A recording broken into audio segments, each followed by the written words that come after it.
কোরআন কারীম আমাদেরকে জানিয়েছেন। কি জানিয়েছেন? জাহান্নামীদের অবস্থা। কি অবস্থা? মিশকাত 10 নম্বর অধ্যায়। এই এক একটা দাঁত হবে উহুদ পাহাড়ের সমান। কথা বুঝতে পারলাম কিনা? ভালো করে বুঝেন। তাহলে 32টা দাঁত যদি হয়, এক একটা দাঁত যদি 8 কিলোমিটার লম্বা, 4 মাইল উঁচা হয়, তাহলে 32-30টা দাঁত থাকলে মুখ কেমন বড় হবে? এই কাঁধ থেকে এই কাঁধের দূরত্ব রাসূল সাল্লাল্লাহু আলাইহি ওয়াসাল্লাম বলছেন একটা শক্তিশালী জান্নাতি ঘোড়া 3 দিন 3 রাত দৌড়াইলে যত পথ যাবে অত পথ হবে। এই কাঁধ থেকে এই কাঁধের দূরত্ব, আবার এই কাঁধ থেকে এই কাঁধের দূরত্ব জাহান্নামীদের দেহ। তিনি বলেন বাইনাল মক্কা ওয়াল মদিনা, মক্কা থেকে মদিনা প্রায় 427 মাইল। এই কোমরের ব্যাসার্ধ হবে 427 মাইল। তিনি বলেন এই উরুরান হবে বাইজা পাহাড়ের মতো মোটা। এই উরুরান হবে বাইজা পাহাড়ের মতো মোটা। কাদের? জাহান্নামীদের। এই চামড়া হবে 70 গজ মোটা। কেউ বলছেন 40 হাত, কেউ বলছেন 70 গজ মোটা জাহান্নামীদের দেহ। কোরআন বলছে তাকাদু তামাইয়াযু মিনাল গায়ব, জাহান্নামের আগুনের তাপের কারণে, জ্বালানির কারণে জাহান্নাম যেন গুচ্ছায় ফেটে যায়। এই ভয়াবহ অবস্থায় জাহান্নামে নিক্ষেপ করা হবে। রাসূল সাল্লাল্লাহু আলাইহি সাল্লাম একদা বসে আছেন মদিনাতে, বিকট শব্দ হলো, বিশাল শব্দ হলো, যেন আকাশ জমিন ভেঙ্গে চৌচির হয়ে যাবে। সাহাবায়ে কেরাম বলেন আল্লাহর নবী কিসের শব্দ গো? আল্লাহ রাসূল বললেন 70 বৎসর পূর্বে জাহান্নামের উপরিভাগ থেকে বিশাল আকারের পাথর নিক্ষেপ করা হলো। 70 বছর পর্যন্ত সময় লাগলো দিনে রাতে জাহান্নামের তলায় পর্যন্ত পৌঁছাতে। কিভাবে বুঝাই? আমি অক্ষম, আমার জ্ঞান কম, দুর্বল মানুষ, আমার বিদ্যা বুদ্ধি খুবই কম। ইল্লা সামানান কলিলা ওয়ামা উতিতুম মিনাল ইলমি ইল্লা কলিলা। মানুষকে সবচেয়ে কম জ্ঞান দেওয়া হয়েছে। এই আয়াতের ব্যাখ্যায় বলা হয়েছে বিরাট সমুদ্র থেকে পাখি এক চুমুক পানি নিলে, বিরাট সমুদ্র থেকে পাখি এক চুমুক পানি নিলে যতটুকু পানি পাখির ঠোঁটে ধরে অতটুকু জ্ঞান গোটা মানব জাতিকে দেওয়া হয়েছে। তাহলে এতটুকু অল্প বিদ্যা দিয়ে কোরআনের কি ব্যাখ্যা করা যায়? কাজেই সম্মানিত হাজিরিন, আছি আমরা কোথায়? বিচারের মাঠে।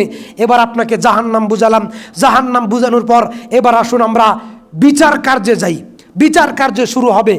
কোরআন বলছে 50,000 বছরের সমান একদিন। এবার মাথার 1 মাইল উপরে সূর্য। রাসূল সাল্লাল্লাহু আলাইহি সাল্লাম বলছেন, রিয়াদুস সলিহিনে বর্ণিত হয়েছে, পাপ অনুপাতে মানুষ ঘামে ডুবে থাকবে। কথা কি বুঝতেছেন? পাপ অনুপাতে মানুষ ঘামের মধ্যে ডুবে থাকবে। গিট পর্যন্ত, হাঁটু পর্যন্ত, কোমর পর্যন্ত, কাঁধ পর্যন্ত, গলা পর্যন্ত কেউ সাঁতরাবে। যার যার পাপ, যার যার গাম, যার যার পাপ, যার যার গাম, যার যার গাম তার কাছে সমুদ্রের চাইতে বেশি বড় মনে হবে। বুঝতে পারলাম না? এখানেই তো থাকবো সবাই। ইমাম জুহুরি তিনি বলেছেন পৃথিবীটাই হবে, গোটা সৃষ্টি জগৎটাই হবে বিচারের মাঠ। আকাশ জমিন ভেঙ্গে চৌচির করে সমতল করে দেওয়া হবে, আর সিরিয়াটা হবে বিচারের মাঠের মূল কেন্দ্র। 2, 4, 5, 7 মিনিট বা 10। আচ্ছা, কথাকে বুঝতে পারলাম কিনা? বিচারের মাঠ শুরু হলো। বিচারের মাঠ, হিসাব নিকাশ। মাথার 1 মাইল উপরে সূর্য, পাপ অনুপাতে মানুষ গামের মধ্যে ডুবে আছে। কথা বুঝতেছেন কিনা?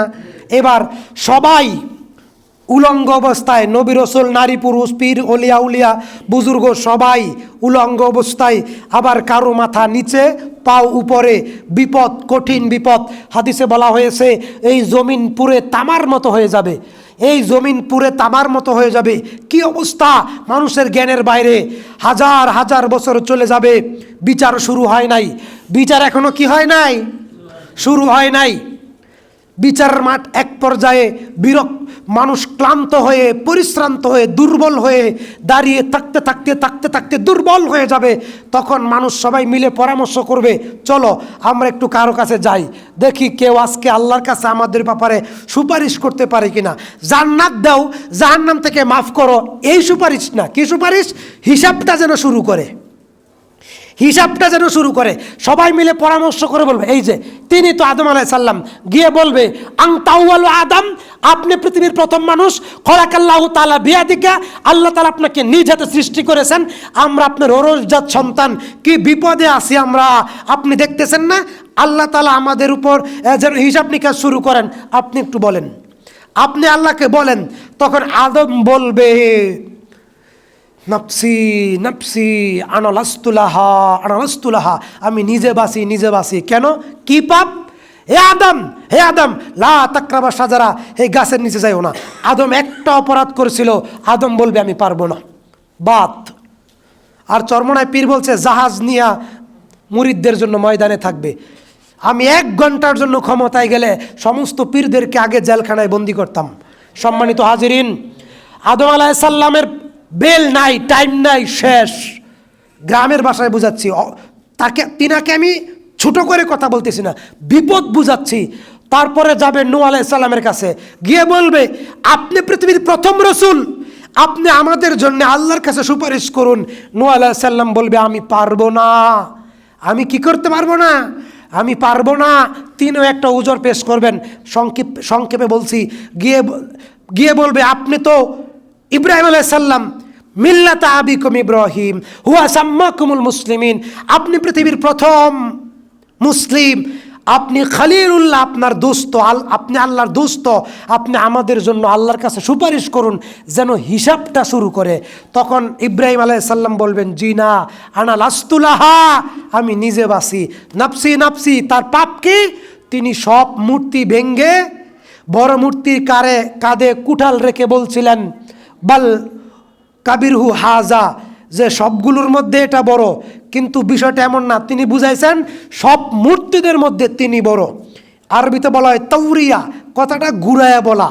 তারপর তার পিতা তাকে বলছিল মূর্তি নিয়ে মেলায় যাও, তখন তিনি বলেছিলেন ইন্নী সাকিন, আমি অসুস্থ।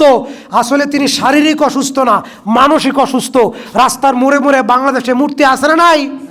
সমস্ত মূর্তি ভাঙতে হবে ইনশাআল্লাহ। তাওহীদের দেশ থাকলে মূর্তি থাকবে না। ধর্মনিরপেক্ষ আর জাতীয়তাবাদ থাকলে তো মূর্তি থাকবেই। ইসলাম থাকলে মূর্তি থাকবে না। ইব্রাহিম আলাইহিস সালাম বলবেন আমি পারবো না। 3 নাম্বার, ওই যে জালিম বাদশা তার স্ত্রীকে সাথে পেয়ে জিজ্ঞেস করছিল এটা তোমার কে? তিনি বলেছিলেন হিয়া উখতি, সে আমার বোন। আসলে বোন না, স্ত্রী ছিল, দিনই বোন। এই 3টা কথার কারণে ইব্রাহিম বলবে আমি পারবো না, নাফসি নাফসি। ইব্রাহিম বাদ। তারপরে যাবে মুসা নবীর কাছে, মুসা নবীও পারবে না। সর্বশেষ যাবে ঈসা নবীর কাছে, ঈসা নবীও পারবে না। 5 জন নবী, 2 জন রসুল বাদ পড়ে গেল। ঈসা নবী বলবে আমি পারবো না কথা সত্য, তবে তোমাদের একটা গতি করে দিতে পারবো। আমি পারবো না কথা সত্য, তোমাদের একটা পথ দেখায় দিতে পারবো। কি?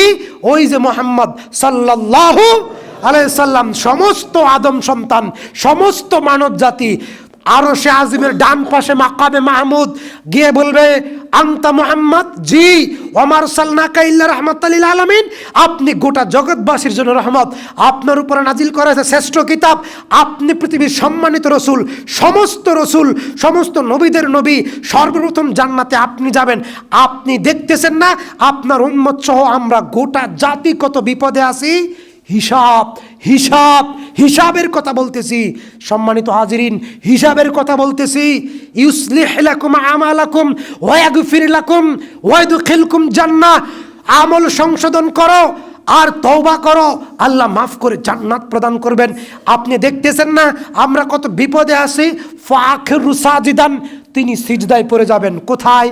মাকামে মাহমুদে। কোথায়? মাকামে মাহমুদে সিজদায় পড়ে যাবেন। ফাখিরু সাজিদান, সিজদায় পড়ে যাবেন। বুখারী মুসলিমের হাদিসে নাই? 3380 নম্বর হাদিস বুখারী।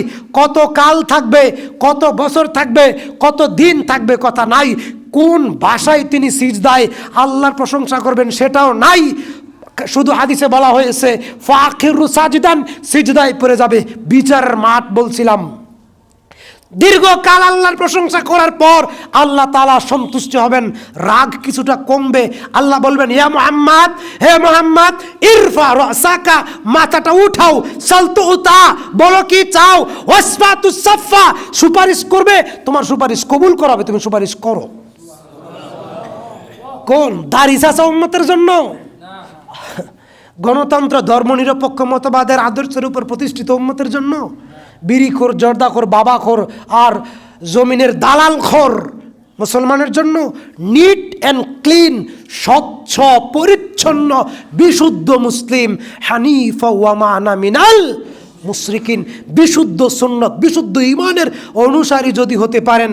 ইমাম ইবনে তাইমিয়াকে যখন জেলখানায় বন্দী করা হয়েছিল তিনি বলেছিলেন, আমার কিসের ভয়, যখন আমাকে জেলখানায় রাখা হবে একাকী থাকবো তখন সিজদায় পড়ে গোপনে আল্লাহর সাথে প্রেম করব। আর যদি আমাকে অন্ধকার প্রকোষ্ঠে রাখা হয় তখন আমি আল্লাহর সাথে প্রেম নিবেদন করব। আর যখন আমি আরো সময় পাই তখন আমি আল্লাহর সাথে কথা বলবো কোরআনের মাধ্যমে। আর যখন আমাকে শহীদ করা হয় আমার কোনো ভয় নাই, আনা জান্নাতে বি সদরি, আমার জান্নাত আমার বুকের ভিতরে। সুবহানাল্লাহ। এর নাম ঈমান। এর নাম কি? ঈমান। সম্মানিত হাজিরিন, আল্লাহ বলবেন